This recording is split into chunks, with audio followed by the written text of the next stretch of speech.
So welcome back from lunch. Before we introduce our next panel, it gives me great honor to introduce Congressman Joe Garcia, who will begin this section with some brief remarks. In his first term, Congressman Garcia is a strong advocate for ocean and coastal issues in his district, which includes the Florida Keys National Marine Sanctuary. Prior to serving as a member of Congress, Congressman Garcia was an appointee in the Department of Energy, serving under President Barack Obama. And so we are delighted to have the Congressman here with us this afternoon. And with that, let's give him a warm welcome.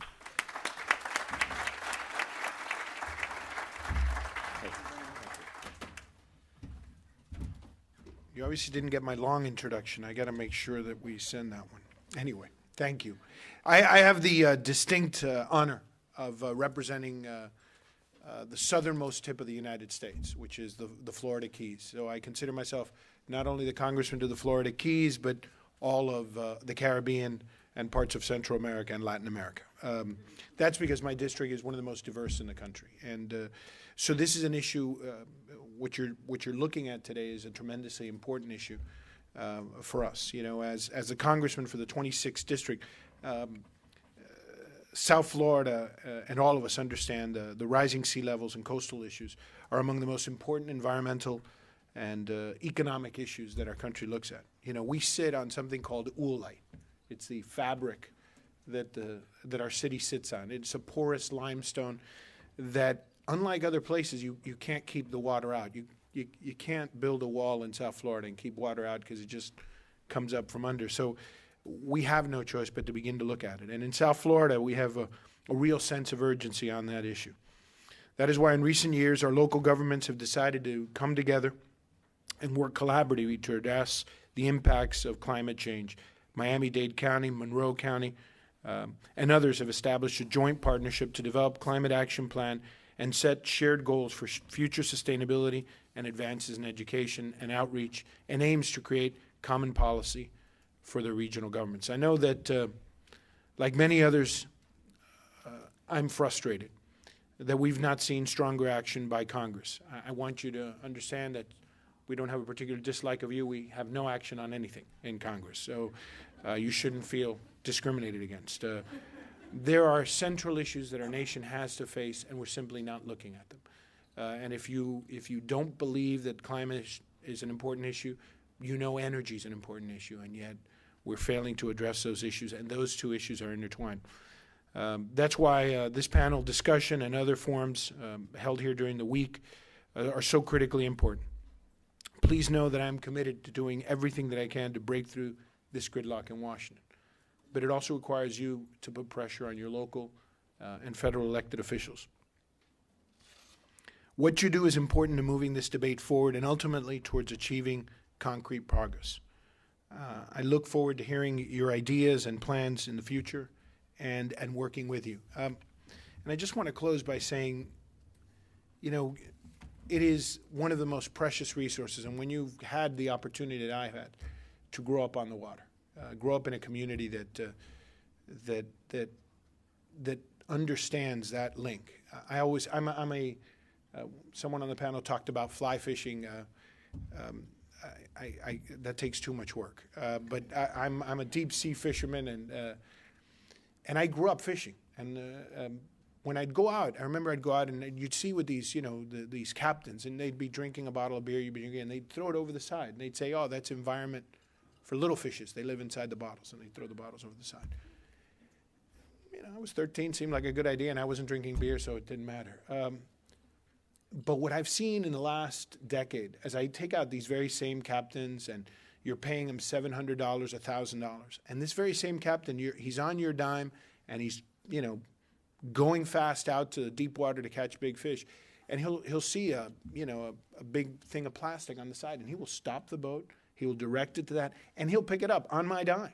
Now, it doesn't bother me because obviously I know what he's doing, but it is an entire change. And those of us who've been on the water realize that we've got to start working closer with these folks because they feel it even faster than we do. While we may see it because of our interest in it, they live it.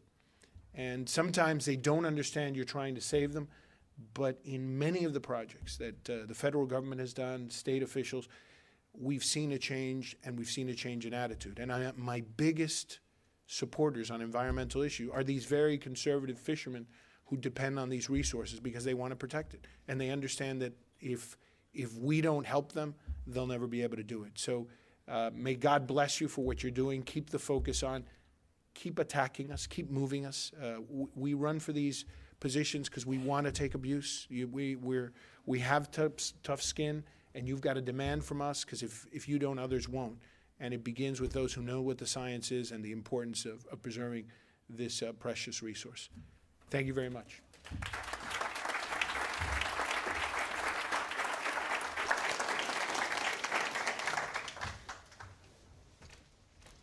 So I'd like to thank Congressman Garcia, and I would like to remind everybody that in your packages we have full bios of all of our speakers, including the members of Congress who will be visiting us over the next several days.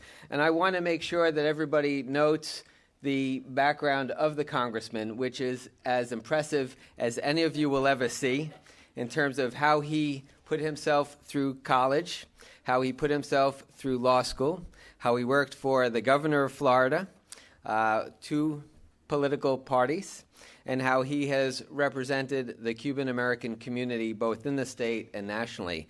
It is a very impressive and robust CV, and I want to acknowledge that, Congressman, and make sure that this serves as a reminder that all of you, we have packages of very robust information that was handed at registration. So please pay attention to that as we go through the next few days.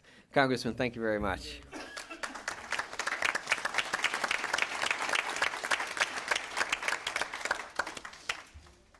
So it's my great pleasure now to introduce the moderator of the next panel, Ms. Alex Score. Her CV is also in the bio notes. I will say that she's the lead scientist at EcoAdapt. That's an organization I'm well familiar with, having worked with its executive director, Laura Hansen, for quite many years. Alex herself has a great deal of experience on adaptation, most recently having been involved in the National Adaptation Forum. And I will turn it over to Alex now to introduce the balance of the panel. Great. Thank you so much, and good afternoon, and thank you, panelists. I'm just going to set the stage first before I introduce all of our panelists this afternoon, sorry. So the new normal, what is the new normal adapting to these coastal risks? Well, from our previous panel, we know that predictions of changes are difficult, and how much or how soon these predictions will depend on what we have done in reducing our greenhouse gas emissions. It also depends on the sensitivity and vulnerability of both the natural and built environment. And again, for the level of preparedness, what have we done to prepare for the changes? But we do know that we will see increased frequency and intensity of storms. We will see changes in air and water temperature. We will experience sea level rise, some more in areas, some less. We will see changes in precipitation patterns, more at times, a lot less at others, altered oceanic and atmospheric circulation, and changes in ocean chemistry. So what do we do then? How do we respond to that change in climate? Well, there's 2 ways to do that.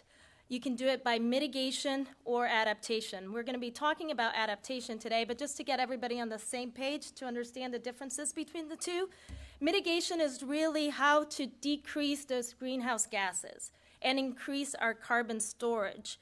So an adaptation is more of, it can be thought of as a cycle or a series of activities that ultimately, if successful, will reduce those vulnerabilities to climate change. It can be seen as efforts to reduce the negative effects of climate change or the human response to those effects. But please don't confuse adaptation with evolutionary or biological adaptation. It's really how we can react, how we can prepare for those new risks.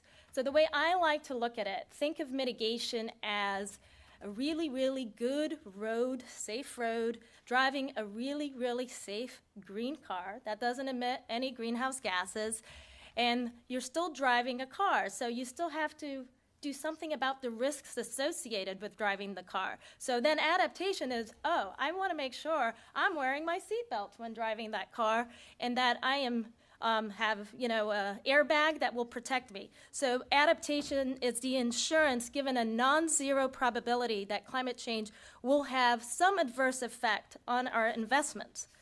So what do we do about it? What are adaptation strategies that we can use for our coastal and marine environment? Well, there's several of them. I'm just going to list a couple. Well, we can protect or restore our coastal ecosystems. We can improve flood and coastal protection measures. We can create refugia of protected areas, linkages of MPAs that can allow for migration of species and allow them to naturally adapt, increase water supplies, increase the water resources use efficiency, and look at ecosystem-based management, look at ways that we can incorporate climate change into some sort of integrated coastal and marine management approach. So recently, EcoAdapt just completed a report on the state of adaptation in North America. And we looked at adaptation across a variety of sectors. We actually completed that report with several partners. One of them is here, Georgetown Law Center.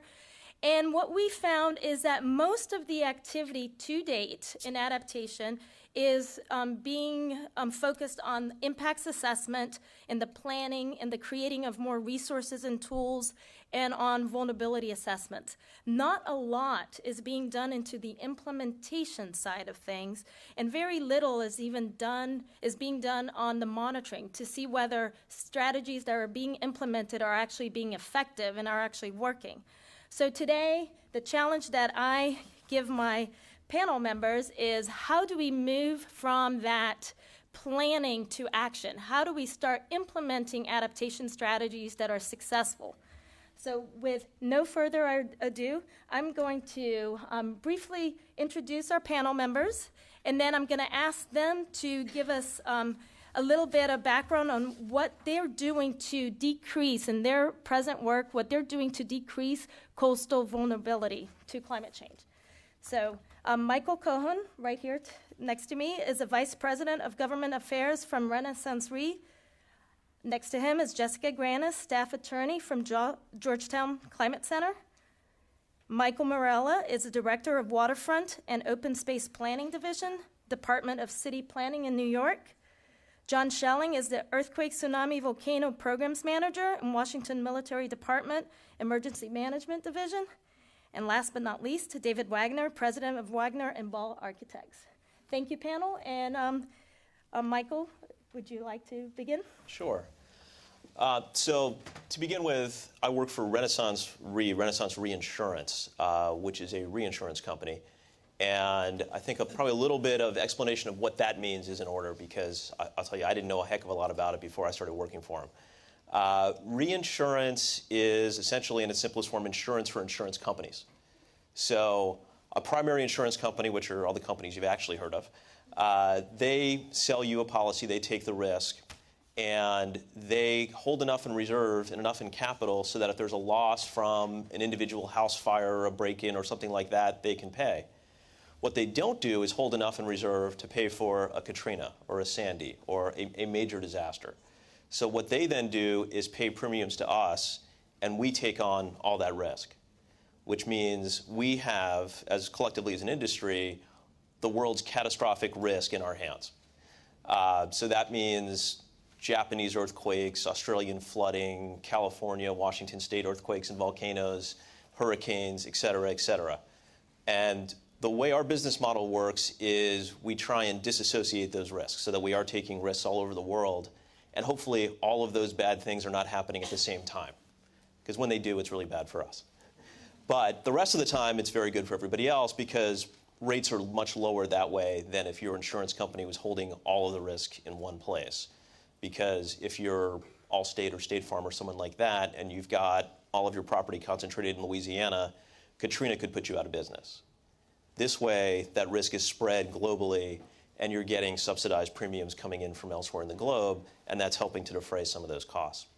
So that's what reinsurance is, and that's the sort of company I work for. And you can see, because of what we do for a living, we are probably uniquely exposed to these hazards. So what happens with increased storm frequency or changing weather patterns and doing more and more damage and destruction has a direct impact on our bottom line. So we care a lot about these issues, and we care a lot about trying to figure out ways to reduce that risk. Now, just to confuse things a little bit more, in the insurance and hazard space, we call reducing risk hazard mitigation, which really is adaptation in terms of climate change. So we probably, as a first step in trying to solve the problem, ought to start using the same words. But that's another issue. So we spend a lot of our time, a lot of our charitable work, spending investments on science in this area. So looking at building techniques in construction. Are there better ways to build to better protect yourself from flooding, from wind, from other hazards? We think about, are there non-man-made features that are going to be important? So certainly, I think we all should have taken notice of what happened in Sandy and along the Jersey Shore to neighborhoods that had sand dunes versus ones that did not. And to me, that's an interesting public policy study, because there were a lot of communities that were offered to have sand dunes built on their beaches, and the communities didn't want the sand dunes there because they would block their view of the beach, or they'd have to walk over a little hill to get to the beach. I don't want that. Well, the communities that said, I'll take that, came through Sandy relatively unharmed.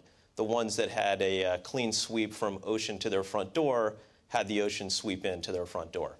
So that was an unfortunate, but I think important lesson that a lot of those communities learned. And I think that's one of the things they're looking for now is, I want a sand dune. So, you have to learn the hard way sometimes, but I think a lot of those communities have learned. So as an industry, we have invested in something called the IBHS testing facility. And that's about a $40 million facility in South Carolina, where it's a full-scale, huge building. We can test hail, we can test hurricane-force winds up to about 145 miles an hour, injecting 8 inches of rain an hour into this. You can put 2 full-size homes inside this thing and do something different to one than the other and see what happens. And sometimes it's pretty dramatic what happens. We are testing on fire, so windborne embers that blow from wildfires, and seeing what that does to structures, and are there better ways to build. So that's still nascent. That's about a year old. And it's the first of its kind of that scale. And I think what we're going to be doing is finally doing a lot of that basic research that hasn't been done before and try and start learning about it. So that's just one example of something we've been doing. Very good. Jessica? Hi, so my name is Jessica Grannis. I'm a staff attorney at the Georgetown Climate Center, which is based at Georgetown University Law Center, which is right down the street. The center was created in the run-up to comprehensive climate legislation, when there was a proposal for such a thing, to serve as an intermediary between the states and the federal government on climate policy. I work on adaptation, specifically coastal adaptation, and most of my work focuses on helping state and local governments figure out what their strategies for adapting to coastal impacts can be and how you implement those policies on the ground. And that's our work at a micro level, where we're working directly with state and local governments, helping them answer some of the law and policy questions that they need addressed to be able to adapt to these impacts that have been talked about a lot today.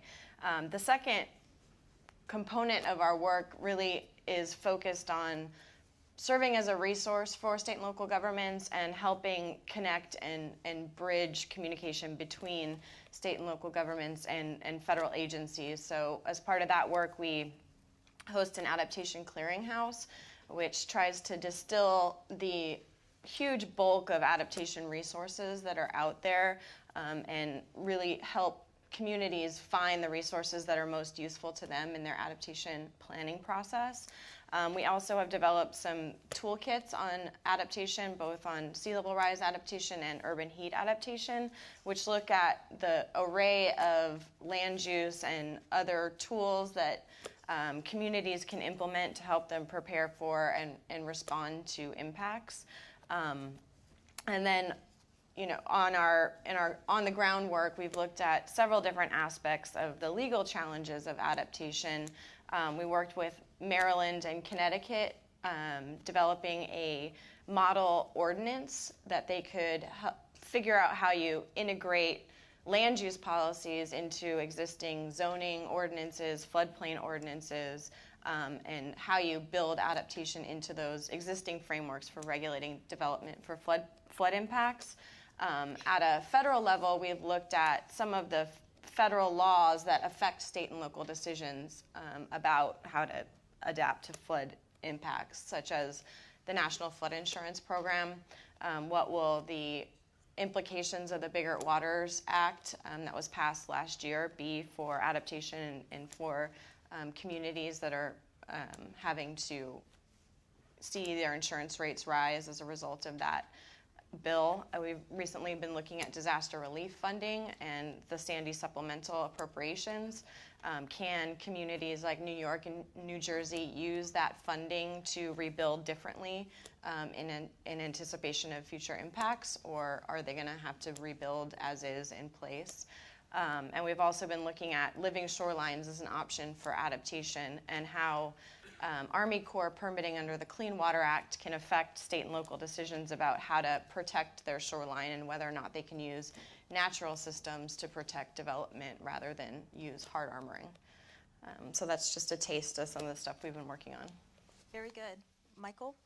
Hi, good afternoon. I'm Michael Marella. I'm the Director of Waterfront and Open Space Planning at the New York City Department of City Planning. Let me first thank the National Marine Sanctuary Foundation for hosting us today and giving us the opportunity to discuss this topic, which I think is absolutely critical, and in many ways for coastal cities, it's an existential question. It's a question of whether or not we are going to be able to exist going forward. As the Director of Waterfront and Open Space Planning, about 2 years ago, I led the effort to write the city's new comprehensive waterfront plan. It was called Vision 2020, and it was intended to be about a 10-year outlook for planning purposes for the city's waterfront. And it was organized by 8 goals, including improving public access to the waterfront, new residential and commercial development, and as well as supporting our industrial and working waterfront. But the last goal of the plan was to increase the city's resilience to climate change. And we included that last not because it was least important, but because it does in fact have the longest time frame, and it will go well beyond the 10-year horizon for the plan that was otherwise stated. And it was with this goal we decided to include it because we can no longer talk about coastal planning and coastal development without recognizing the increased risks that we face due to climate change and sea level rise. Following the release of Vision 2020, the Department of City Planning undertook a number of different studies, and that work really has had 2 different focuses. One is on building scale changes related to the building code and to our zoning code, and the other is on coastal adaptation more broadly with shoreline protection. And we've been working on that for a number of years since the release of the Comprehensive Waterfront Plan. Of course, in October of last year, with Sandy reminding us just how, quite painfully, just how important these issues are, we were woken up to the immediate need for all of this. And as we were writing Vision 2020, we were very much focused on the long-term projections of sea level rise. And of course, Sandy made us recognize that it's not just about sea level rise, but it's about the coastal storms that we could face any single year, and which we faced in October. Since Sandy hit, the mayor has established the Special Initiative for Rebuilding and Resiliency. That was when Mayor Bloomberg charged us with answering really 3 primary questions. What happened during Sandy and why? What could happen in the future given projected changes to climate, to the climate? And third, and obviously most important, what do we do about that? That report is going to be coming out within the next few weeks, and I think it will really put a flag in the ground for how the city, New York City, which is obviously an important major metropolitan center for the country, how we should be thinking about and planning for and ultimately implementing these proposed resiliency measures. I can't give too much more information than that. I can't scoop the mayor, unfortunately. But it will certainly be something of interest to, I think, many people in this room. So stay tuned for that. Thank you. John?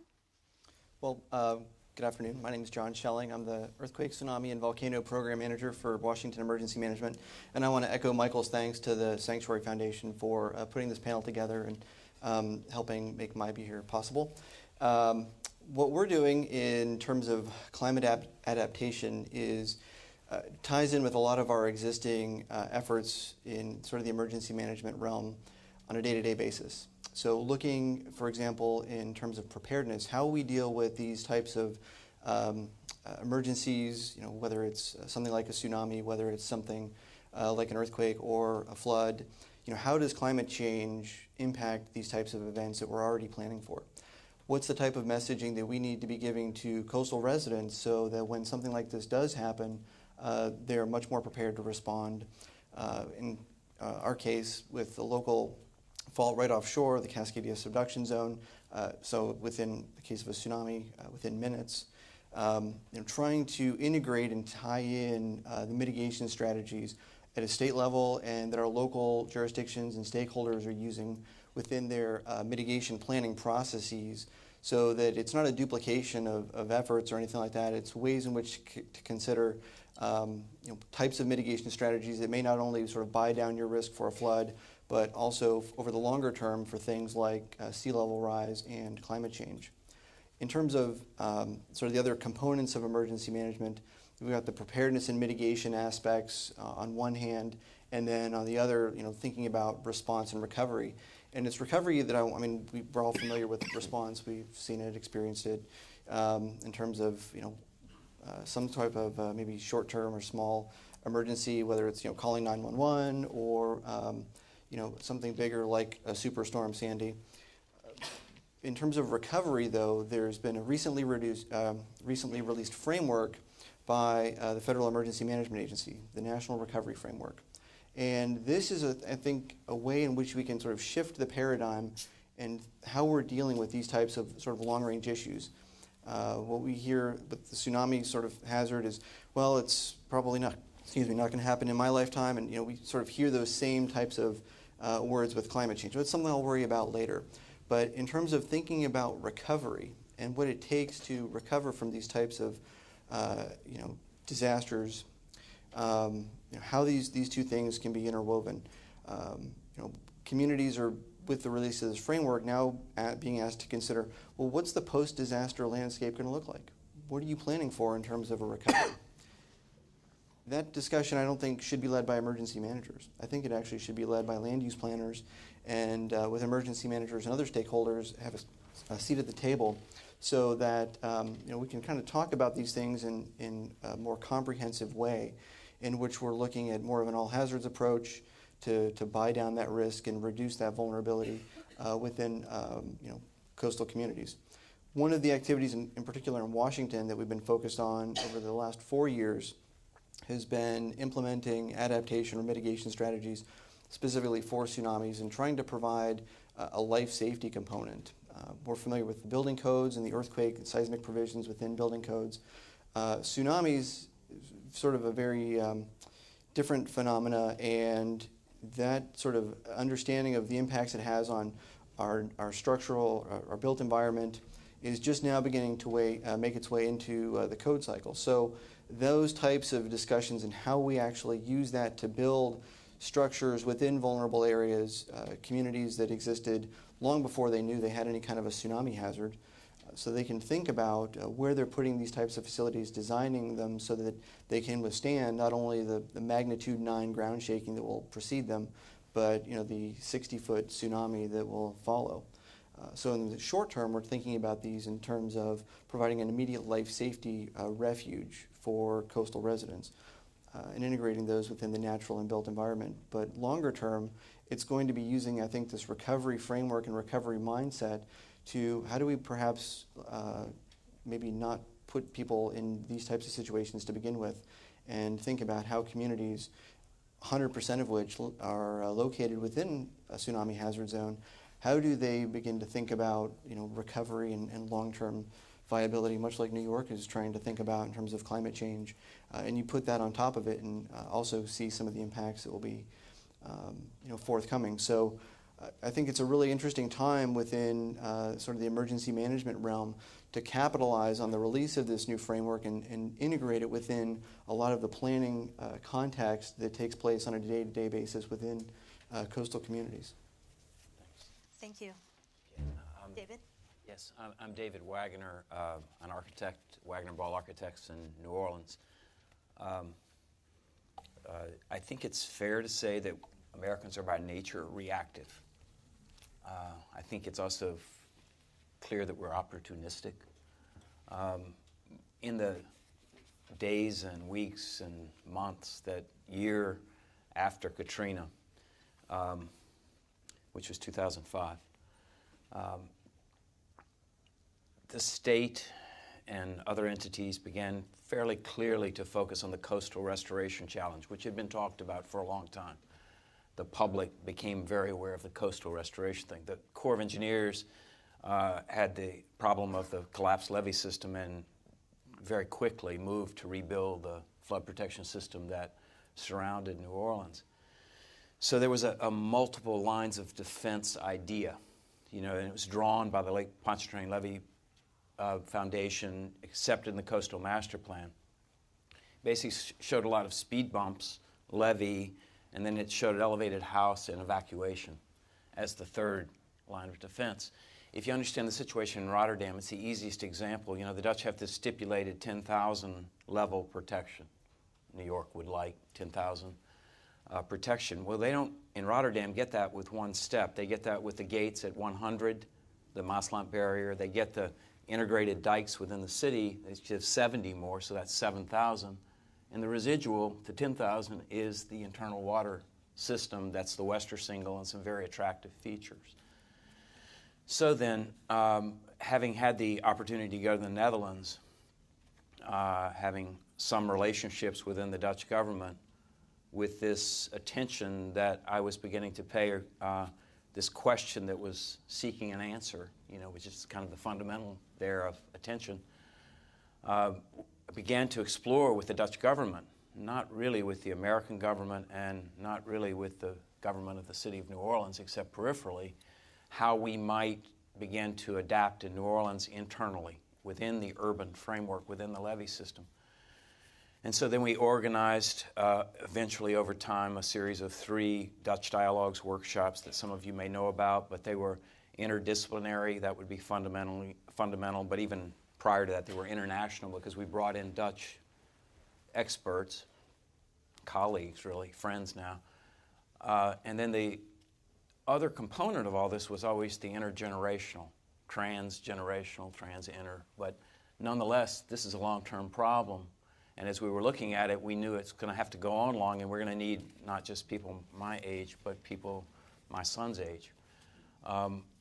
So that then finally transformed into work for another 3 partners, 3 clients of mine, where we're now doing a water management strategy for really the monies from HUD, goes through the State Office of Community Development, and went to a regional economic development entity called GNO Inc., for whom we are working now to create this water management strategy.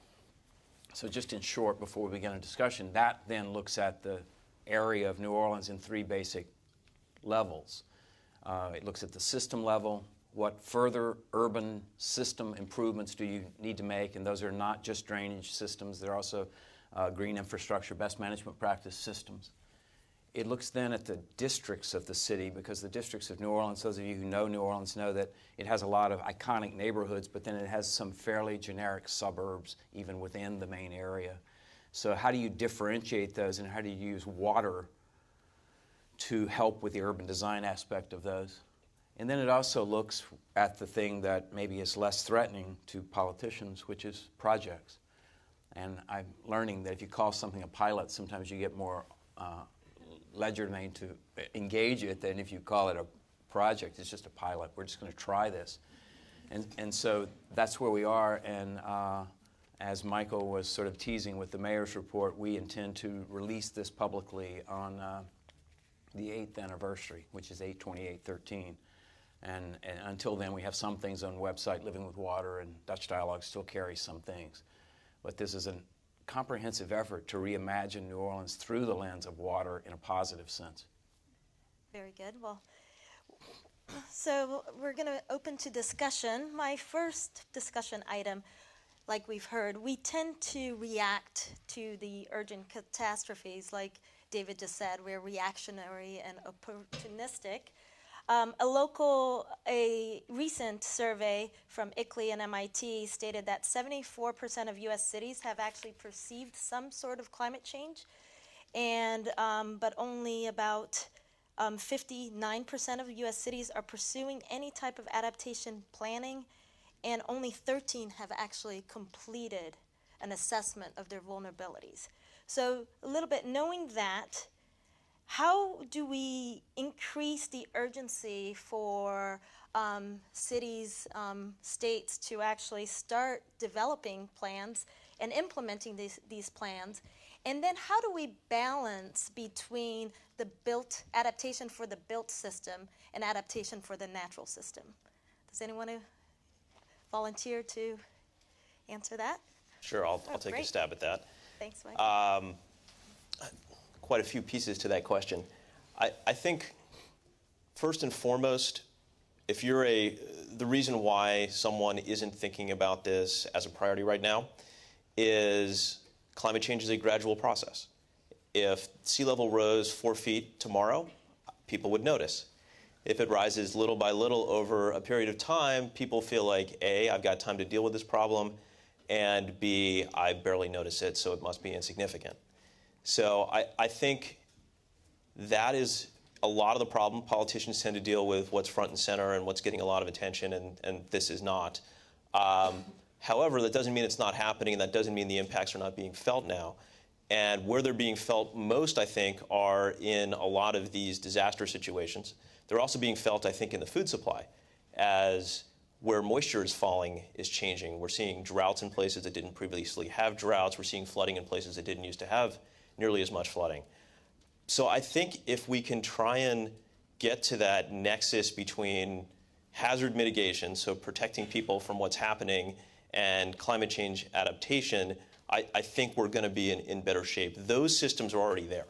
So FEMA already exists. National Hurricane Center already exists. These places are already in place.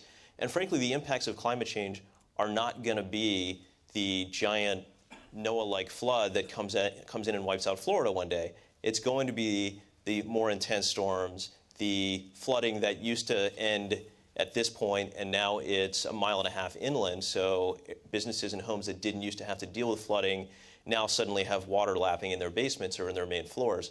So I think that's a place where we ought to try and focus. I'll just leave it there for now and let others have a shot.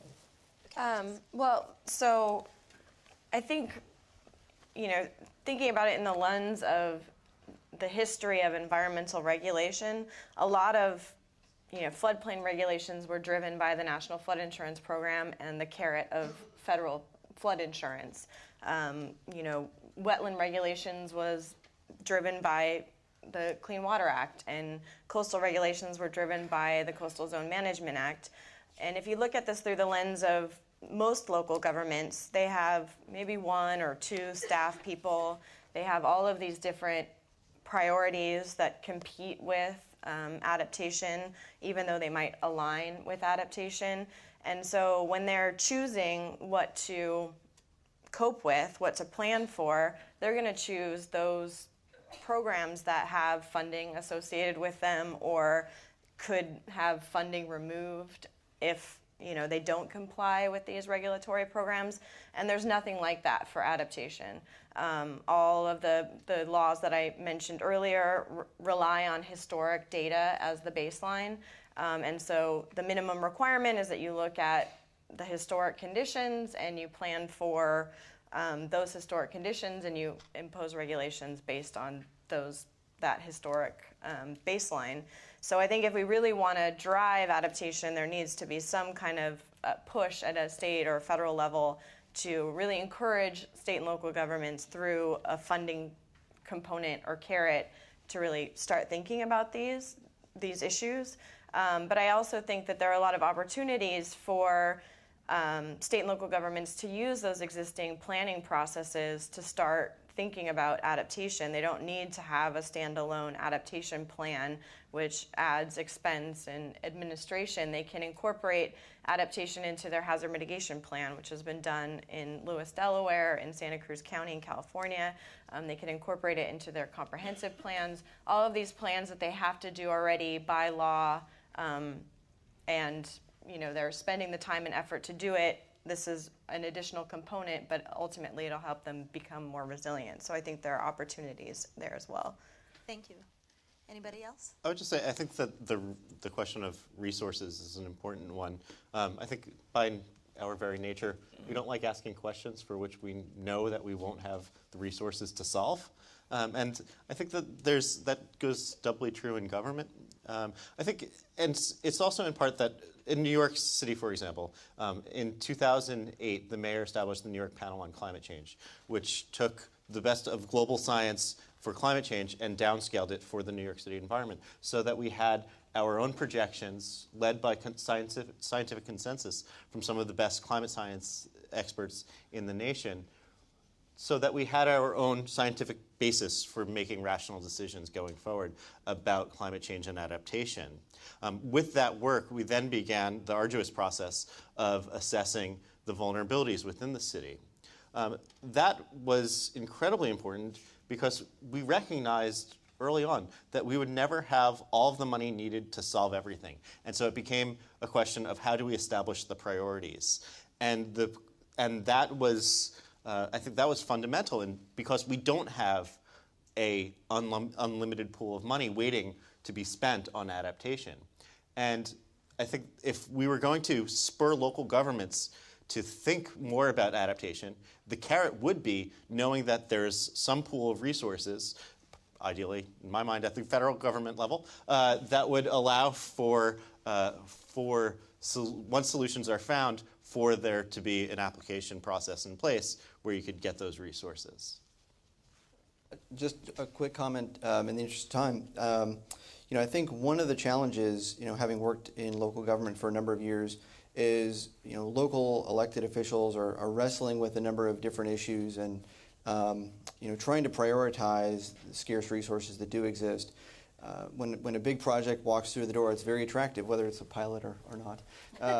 They see that enhanced tax base and that enhanced revenue. And one of the projects that we're collaborating on now with the University of Washington, the Hazards Mitigation Institute there, is looking at the different capitals, the human capital, the environmental capital, economic capital, and seeing the interrelation between these, and perhaps trying to find a way in which to determine, whether it's through climate change or whatever the other type of hazard might be, ways in which to present a couple of different alternative futures and say, look, if you were to make this type of an investment, you could see the same or even greater type of an investment here with this effort as opposed to this one. You're not reducing your overall potential revenue generation at a municipal level, but you may be able to sort of buy down your risk for a number of different hazards by making this investment as opposed to this one. So that study is underway, and it'll be interesting to see the results as they progress. So it might give a little bit of that ammunition to local officials so that they can realistically make some of these pretty tough decisions. Okay. Well, after hearing all the issues that we have in actually implementing some of these adaptation strategies or adaptation itself, adaptation is often hindered by the concept of uncertainty. For example, North Carolina was not allowed to use sea level predictions in their coastal planning due to some perceived uncertainties in their models. In fact, I probably could argue that we probably have a greater certainty that there is some sort of climate change and that we will feel human impacts. And I'm more certain than that than probably the economy, human population growth, and the flu pandemic. on a yearly basis. Yet, uncertainty and a quest for more information continue always to be that excuse for inaction. So, given uncertainties, how do we deal with that? How do we deal with the uncertainties in our planning and our implementation? And can we effectively plan for climate change and promote adaptation given those uncertainties? I didn't speak, so I'll You can be speak. first. You know, I think as an architect and really urban designer, planners, I think at a different scale sometimes than I. It's really impossible to have a master plan that you lay out all the phases. I mean, I think the Dutch are really good at this, and I'm always praising the Dutch, and I hesitate when I start to say it because oh God, me again, talking about the Dutch. But you know, the idea that you can put forward a master plan and you're going to then lay out all the phases of this master plan is really preposterous. So I believe what you need is a vision and a direction and first actions. And I think from those first actions, then we're good enough to make adaptations and do other things. If especially we get a market that starts to react positively toward these things, if we're willing to walk our talk and really trust that the market can reinforce some of these measures, and then you get an industry that has a self-interest in these things, and then you start to find all these other adaptations. But I think if you want to try to structure everything before you act, as we in South Louisiana suffer with the reassessment of all the coastal diversions, and so no water ever flows except out on the continental shelf, the sediment goes and goes and goes until it's all gone. So I think you have to act, but you have to know where you're going. You understand my point? Go ahead, Jessica. Well, I mean, I think it depends on the answer depends on what context you're dealing with. In the land use context, I think we're pretty used to dealing with uncertainty and making decisions, and you don't need perfect information to make land use decisions. And the decisions that we make today are going to be with us for 50, 100 years after the decisions. So, and I think most of our communities aren't prepared for the risks they face under current conditions, let alone future conditions. So there are definitely baby steps that people can start to take regardless of the scientific uncertainty. They can start to regulate based on historic data, and instead of using the 100-year floodplain standard or the 1% flood standard, regulate out to the 500-year flood and give an extra margin of safety. They could add freeboard or require buildings to be elevated higher than they currently have to be elevated based on historic data. So they're easy kind of fixes to deal with that level of uncertainty, and you don't need perfect information. I think when you're dealing with development of large-scale infrastructure projects like bridges and some of the stuff that David was talking about, then it becomes more of an engineering challenge where your engineers want an exact number and they're not comfortable dealing in uncertainty, and there are liability concerns when they design to a number and they don't know what that number should be. Yeah, I think Jessica's made a good point about we're not even building to the issues that we're going to be facing today, let alone in the future. And she's also talked a bit about the National Flood Insurance Program and some of the changes that were just made in Congress last year with the Bigger Waters Act. And I think we ought to just spend maybe a minute on NFIP, National Flood Insurance Program.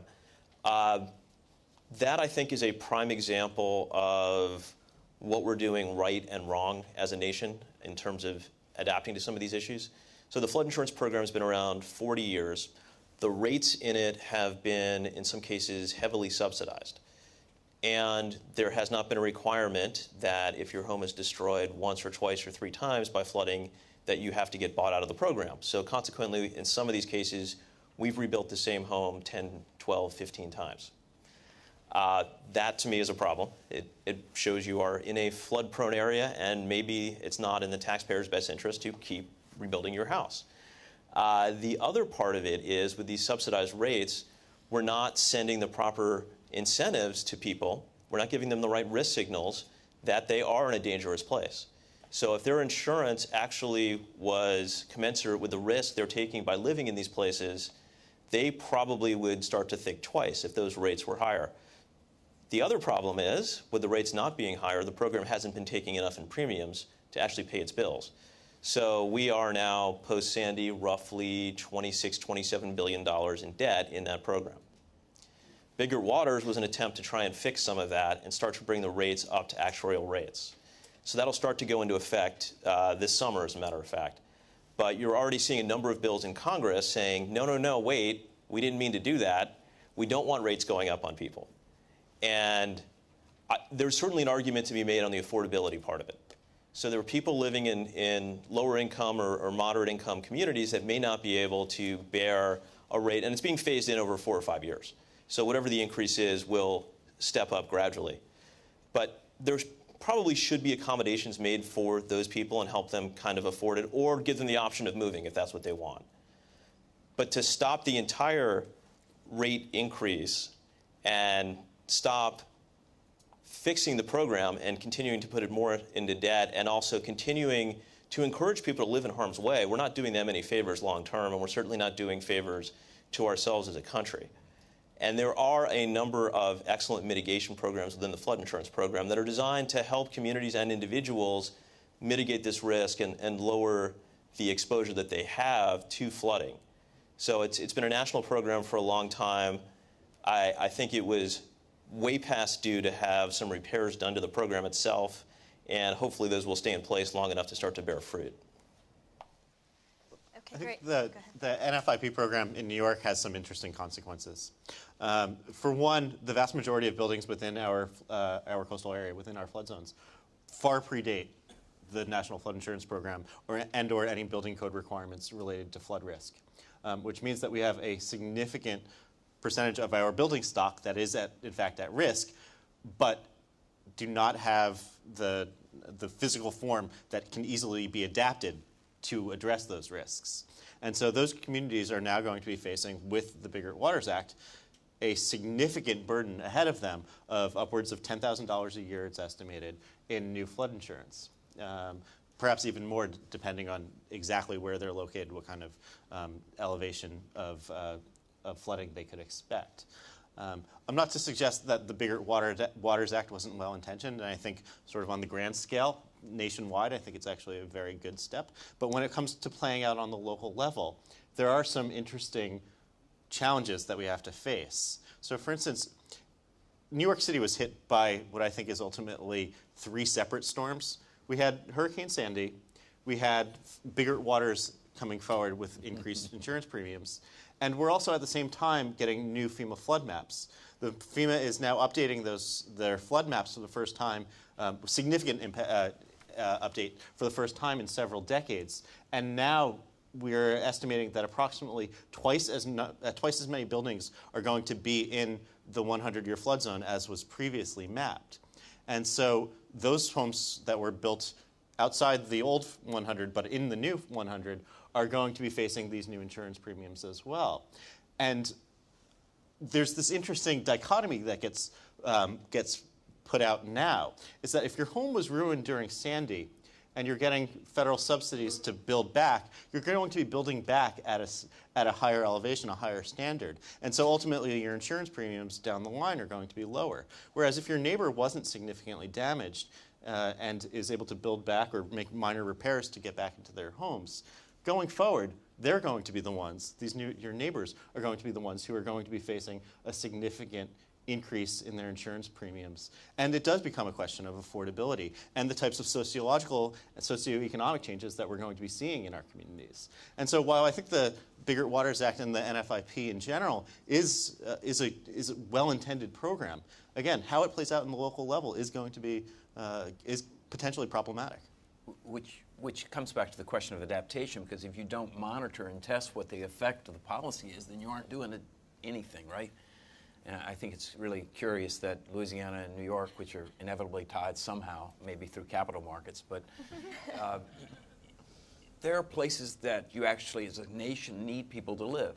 I mean, you would never say go live on an offshore oil platform. It's pretty dangerous out there, right? But the country probably says, well, we need these inhabitants out there, right? We need these things.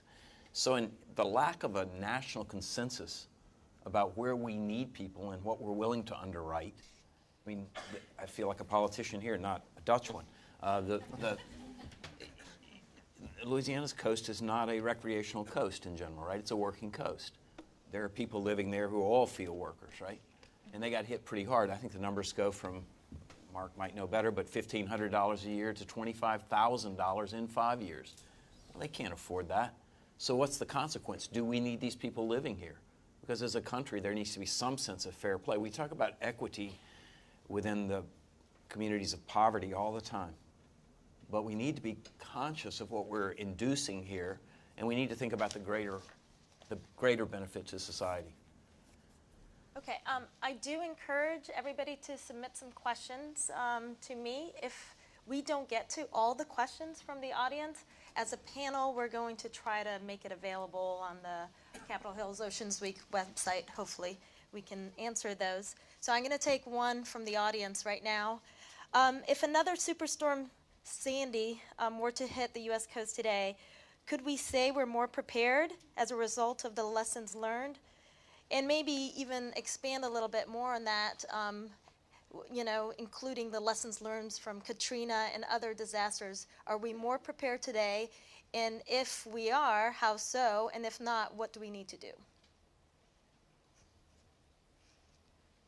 Wow, everybody's looking to the emergency manager from the West Coast to answer the question about Superstorm Sandy. Or tsunamis. Let's include tsunamis in that, because actually that is, are we more prepared? Sure.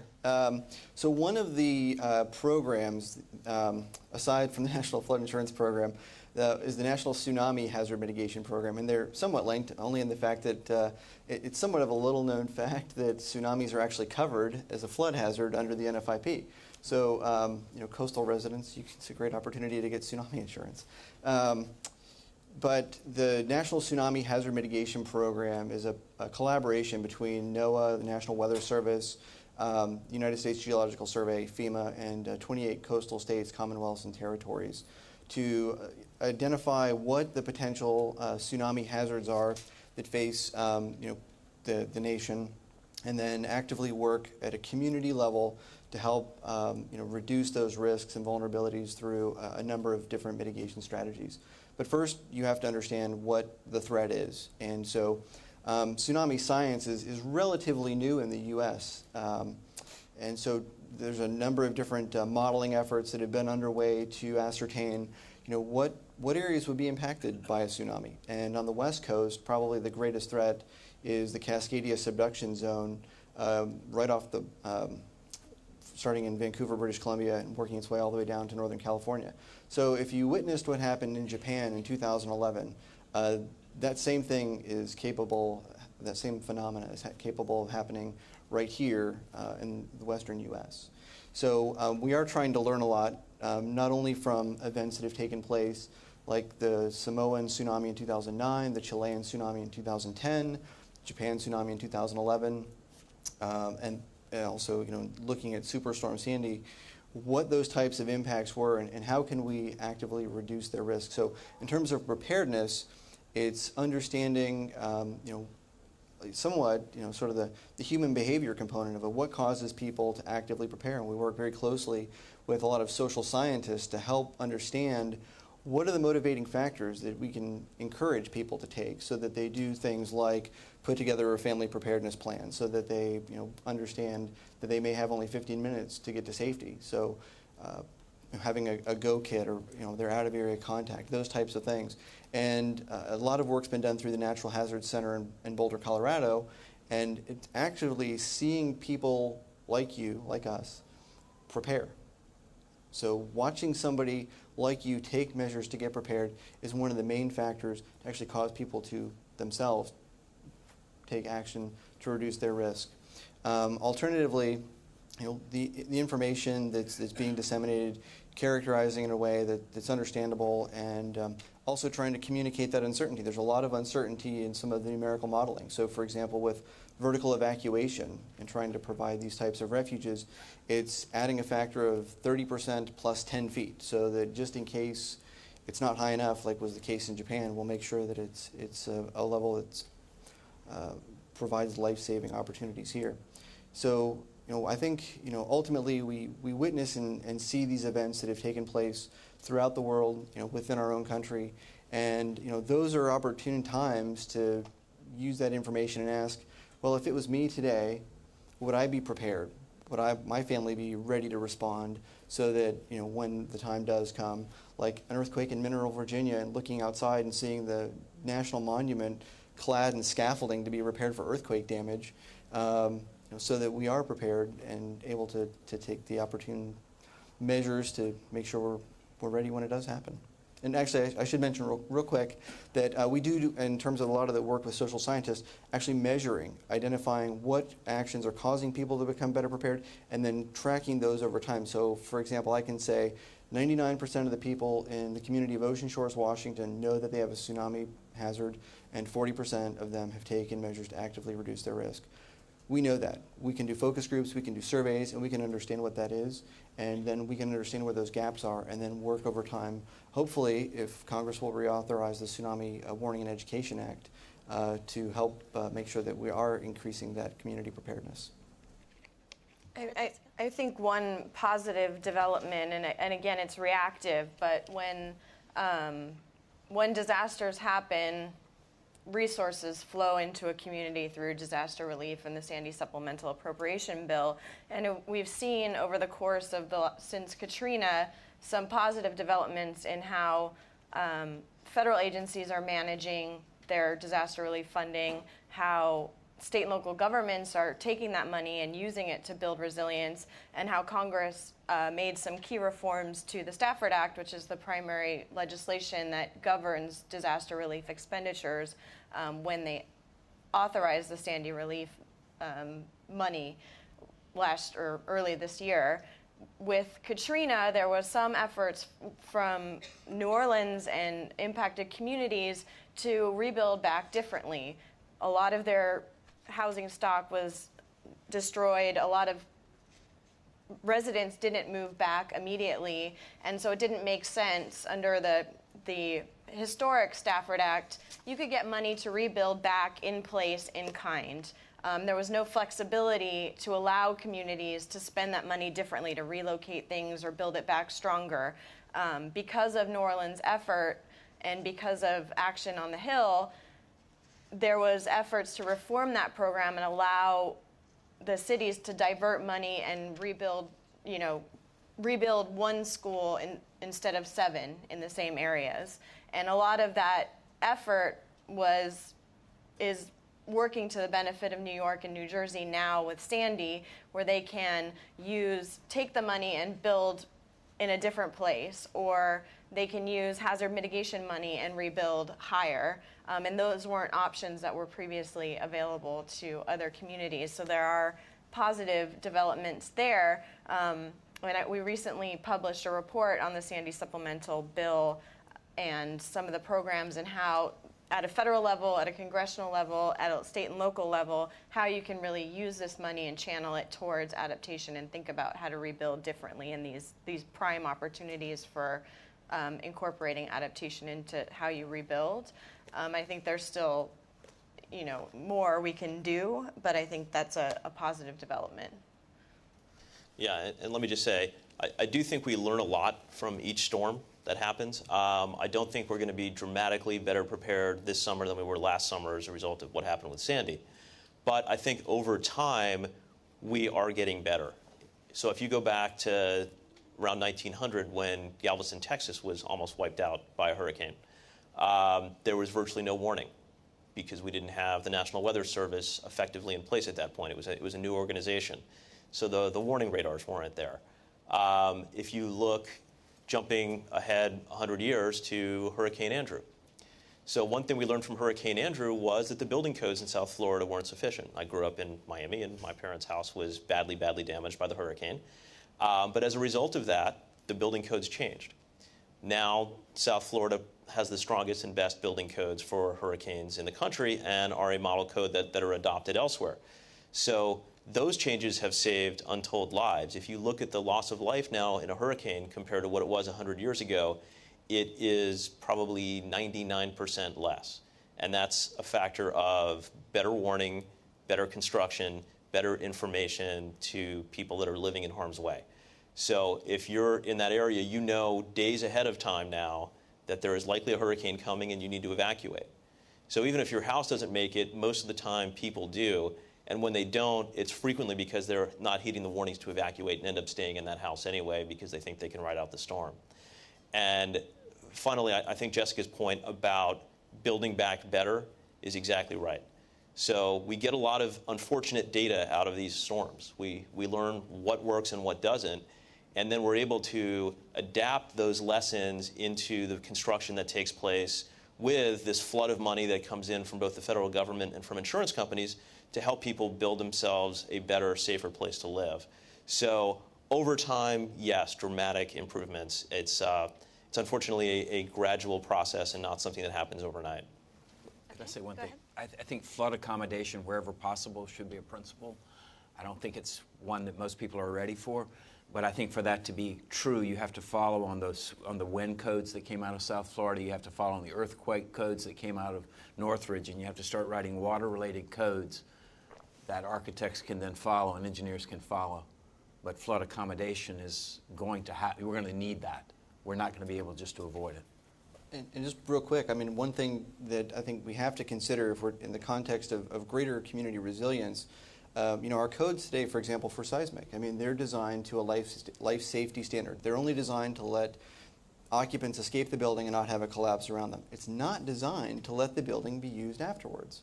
So when we think about the time it takes, and from the earlier presentation showing that graph of capital projects and capital improvements, how long it takes to design and engineer and construct these types of things, infrastructure, maybe not so much houses, but if we really want to be truly resilient, we have to think about the investment up front and see that long-term payback, or else we'll just be, I think, continuing the cycle.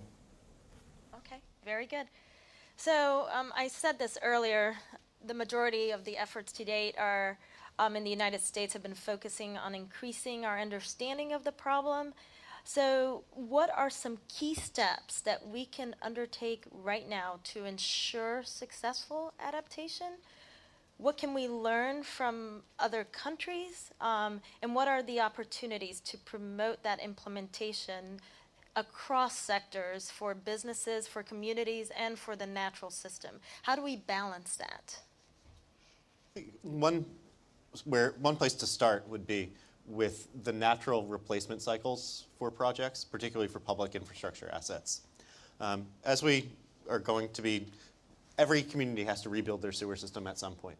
And when it comes time to rebuild that sewer system, we should be rebuilding it with the capacity that we know is going to be needed for increased precipitation, for instance. Putting it in a location where it's not going to be, or putting it at an elevation where it's not going to be vulnerable to coastal flooding, for instance. That's going to take time, though. Much of our infrastructure assets have, at least in New York City, are at this point over a century old and are being replaced incrementally. And it gets very hard to build our resilience when we're doing it incrementally. But ultimately, that's likely how it's going to have to occur, absent any major new funding source.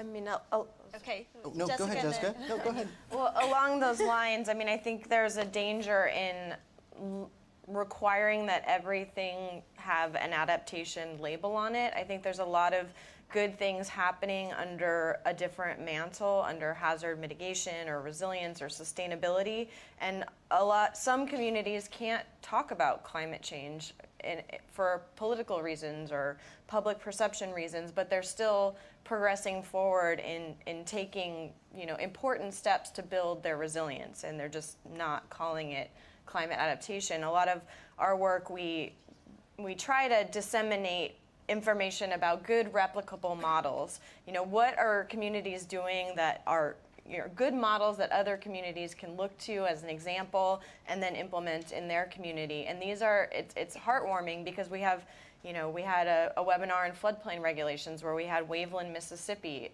participate. We had a webinar on living shorelines, and we had Alabama participate. So there are things that are happening that don't necessarily have an adaptation label on them, but they still are building resilience for those communities in a way that's progressive and in a way that can be used as a model for other jurisdictions. one of the things that was recently completed, and I think there's some opportunities to use this and leverage it as a potential model, was a document that was produced by the Washington State Seismic Safety Committee and just published in November of last year. And it was called The Resilient Washington. And it essentially looked at where we were as a state, bringing together more than 100 different experts from different sectors, and said, where are we as a state in terms of our earthquake resilience, in terms of our recovery? How long would it take us to recover from a number of different scenarios? And what is, in your collective opinion, as subject matter experts in your own fields, what are the performance measures that we should be aiming to hit over the next 50-year horizon? I mean, obviously, we didn't get into the situation of somewhat under-designed infrastructure in many cases because the hazard wasn't fully characterized. But understanding that, what are the things that we can take in terms of looking at sewer replacement, learning lessons from places like Japan where they use maybe much more flexible connections in their pipes and in liquefaction hazard areas so that we don't see the discharge of effluent to open waterways and things like that, and sort of alleviating those issues over the longer term. And what we found is identifying sort of where we are today, where do we need to be within 50 years, what are the interdependencies between these sectors, and what are the key things that we can do if we were able to buy down risk for earthquake. It's actually going to buy down risk for these other associated hazards as well. So ultimately, it culminated in 10 resilience recommendations that can be used at a state level anyway to try and put in place the appropriate policies, short-term, mid-term, long-term, so that we are increasing the resilience. And what we're seeing is through the conversations about disaster recovery and the National Recovery Framework from FEMA is people using this and trying this method and approach and bringing it down to the original level where it started, which was in the city of San Francisco, and thinking about the same kind of context within a municipal level. Because I think ultimately as a state we won't be resilient if we're not made up of resilient communities. I think risk has to be built into the cost-benefit ratios throughout. I think we can learn a lot from these knowledge networks, the different, it's a neural condition, not a hub and spoke anymore. You can go pretty quickly between things. I heard in Vietnam a professor saying our wetlands are also dry. So we learn in these contrasts all the time. But I think that by dealing with things on a multi-level, multi-layered approach, you have many more chances to get benefits out of it than when you just look at this consolidated infrastructure project. If that word were any good, we wouldn't hate it so badly. We would spend some money on it. We have to look at something more than just this vast infrastructure level. We have to look at the coordinated benefits that can occur alongside it, which is an attribute of the private sector. I am not here to speak against government. I think I'm a Democrat, as we say. But nonetheless, the government's role should be probably implementing and not setting the vision of the thing.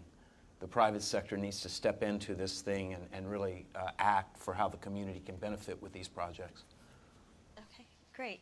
So we have been talking a lot about resilience and recovering and rebuilding, hopefully not in the same way. One, and those are all adaptation strategies, but there's the one that nobody likes to talk about. When is the other R, the retreat, a viable mechanism, and when should that be an option? Why do I feel Louisiana down here? That it's, we had the problem after Katrina. There was something called the Baker Bill that disappeared in the House Banking Committee, but it was a good idea of the government owning some land and basically being able to bank and relocate some people. It's a question of how we retreat. You're talking about historic communities that will be lost. That's a cultural loss for the country, but you're talking about private property losses for a lot of individuals. Well, are they the sole losers from something that's far beyond their control? One of the lessons of water is you really can't work it alone. I mean, the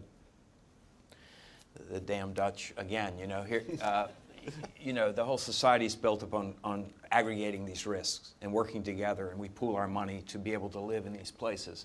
I thought it was humorous to read about the Hamptons, where the wealthy people were building their own levee in front of their own house. And of course, that's not exactly a sustainable pattern of development, right? But if you have to retreat, then the question is, well, how and how do you incentivize that somehow? Because we're stuck. So how do we incentivize smart behavior, intergenerational benefit? I mean, I think retreat from a legal standpoint is particularly tricky because you have Fifth Amendment protections of private property, and retreat typically triggers takings challenges and lawsuits. And we all, local governments in particular are very hesitant to do anything that would get them sued in self-sufficiency reasons.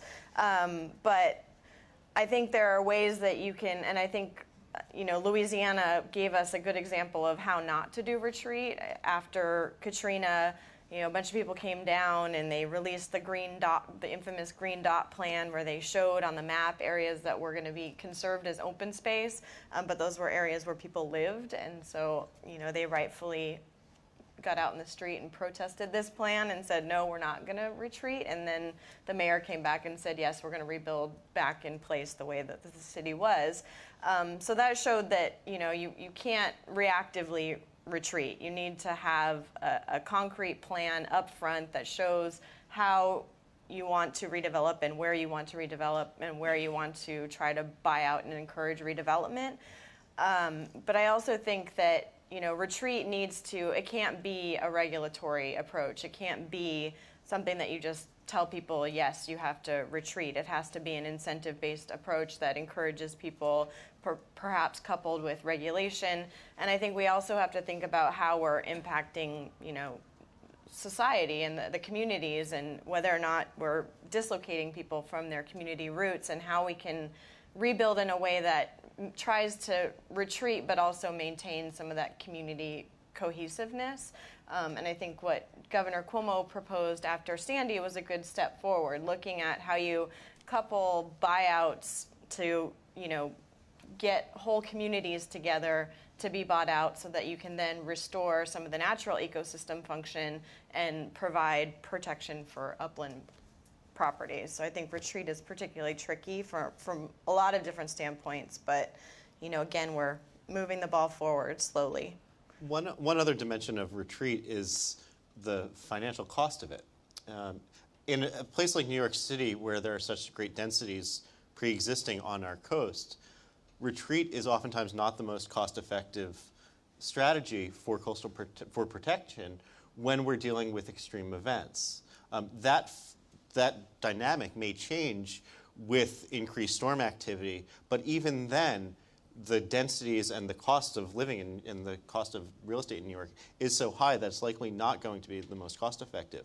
It may tip the balance, though, when it becomes a question of whether or not sea level rise, not coastal storms, but sea level rise alone, will interrupt daily life in these communities. And I think that's going to be it's going to take time to actually see how this, in fact, does play out. But when communities are no longer able to get outside their front door during monthly high tide events, let's say, that may, in fact, change the equation of whether or not retreat is ultimately more cost effective than other solutions like rebuilding at a higher grade or something of that nature. Yeah, and let me just say, we've talked about this, but the emotional component of retreat can't be ignored. So it shouldn't be something that's imposed on a community or on residents. It has to be a voluntary and a choice that's made. When I was with the Clinton administration doing disaster response and recovery, we kind of saw both sides of that equation. So we had great success in Grand Forks, North Dakota, after the Red River flooded there. And we, or really the community, was able to, through buyouts from federal dollars, buy out a swath on either side of the river and turn that into green space. So people that had homes that were right up against the river said, I don't want to live here anymore. This is not a great place for me to be. And they got fair value for their homes, and they moved elsewhere in the city, just a little further away. There's now this big greenway that runs along the river that is parks, that is amphitheaters, that is public spaces. And if it floods, it's not a problem. And that floodwaters then are even broken up even more by having all that green space there rather than having homes and driveways and things that help move the water along. So that worked so well that when Hurricane Floyd happened in North Carolina a few years later, we said there's this community called Princeville that had gotten inundated, and we looked at the community. It was a community, a very historic town of freed slaves who had settled there right after the Civil War. And because they didn't have a lot of options, they settled in the lowest, worst land that no one else was living in. But it floods. So along comes Hurricane Floyd, puts the town underwater, and we as the federal government at that time said, we really, as part of our duty and looking at the successes we've had elsewhere, ought to relocate this town a couple miles away to higher ground. And so we said, we'll move all the buildings, all the signposts, everything. The town will look exactly the same, but it's just that the next time it floods, you're going to be on higher ground. Community hated the idea. They said, you know what, our ancestors settled here, this is our home, we do not want to move. And so it was a back and forth conversation, and finally it became a political football, and the decision was made, let's rebuild them back where they were. So that town is now back in the same lowlands that they were in before. And it shows you, as we were talking about in New Orleans, it is a very emotional decision. People are very attached to where they live. And that's something I think that psychologically is hard to overcome, even if rationally you're saying, well, it's not the best place for me to live. Well, in Japan, one of the strategies that they're using, unfortunately, post-disaster is, taking a look at, what is in the inundation area for a tsunami and trying to only limit that to, water-dependent uses and have a mid-level of somewhat maybe commercial and industrial uses that rely on those water-dependent, the proximity to the water, but then moving the residential much further upland so that you would have some vertical evacuation capability near shore, but then the majority of the rebuilt communities would be protected. It's a very tricky challenge. One of the things, at least the way that we do planning in Washington, is we look at these 20-year time cycles in terms of comprehensive plans. And where is our population growth going to be? What are the urban densities that we're looking for? What are the level of service that we're trying to provide? But what we never assume over that 20-year horizon is a shock to the system, that tsunami occurs, that earthquake happens, that the next big flood or winter storm comes through. It's just not part of the process, and I think it should be. And so that's one of the recommendations within the Resilient Washington is actually trying to think about that post-disaster landscape. And if that policy that would be good after the fact is a good policy, maybe there's a way to incorporate that as part of the decision-making over that 20-year period so that you're actually incrementally buying down that risk and not trying to do it all at once after the fact. Okay, very good. We only have 5 more minutes, so I just want to make sure that we all have a chance to give some final thoughts. EcoAdapt, amongst many other partners, we planned the first inaugural adaptation forum in April in Denver. It was highly successful. It drew 500 climate adaptation practitioners throughout the country. It held several symposium working groups. It was represented by 43 states, including District of Columbia, 2 territories, and 5 Canadian provinces. And the message throughout the whole time was like, okay, we need to continue working together. We need to push for implementation, but there's still many hurdles along the way. In your expertise, what is the most important recommendation, the most important next step to get that ball rolling forward from planning to action? Well, for us, I think part of it is trying to get unified voices out there talking about these issues. So my company is part of a national coalition called smartersafer.org. It's about 50 organizations spanning the political spectrum. It's a lot of the environmental groups, National Wildlife, Sierra Club, on and on and on that side.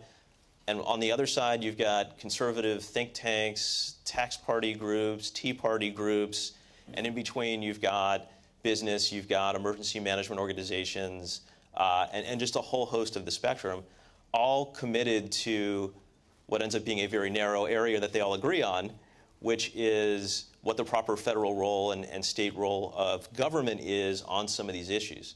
So it's promoting mitigation, number one, in terms of, again, hazard mitigation. It's talking about trying to make sure that we're not providing subsidies and improper incentives to people to live in harm's way. and then working on issues like the National Flood Insurance Program. So I'm hopeful groups and coalitions like ours will help to move this dialogue forward and help to move the needle forward. We definitely need lawyers, more lawyers. My advice or recommendation would be baby steps. I mean, none of this is going to be solved in one day. Nothing that we do is going to be perfect or have perfect information.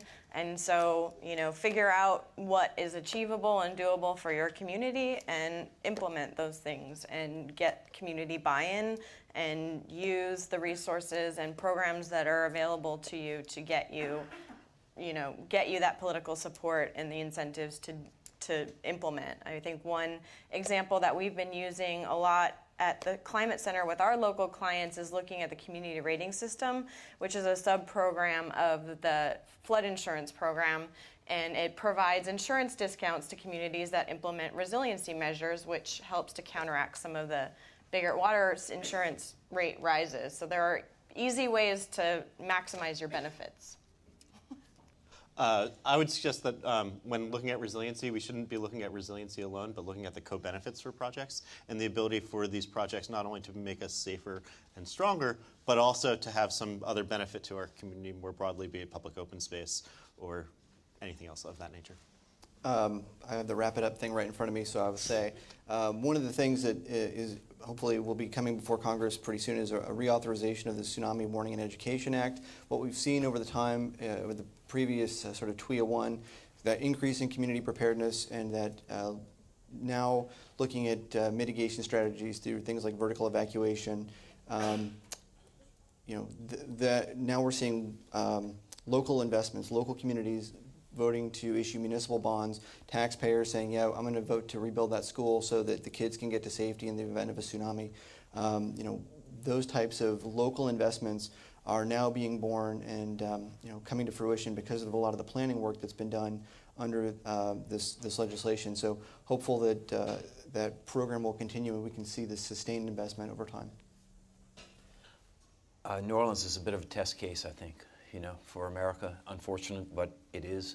The Rockefeller Reinvest Initiative is supporting the work, that they've now awarded New Orleans as one of the cities, the effort to implement this integrated infrastructure approach.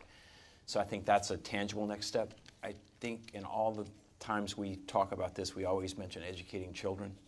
I think if we don't get the children to understand this issue and make it theirs, they will influence the parents. It's their world we're screwing up. I think we have to engage the kids. Thank you so much.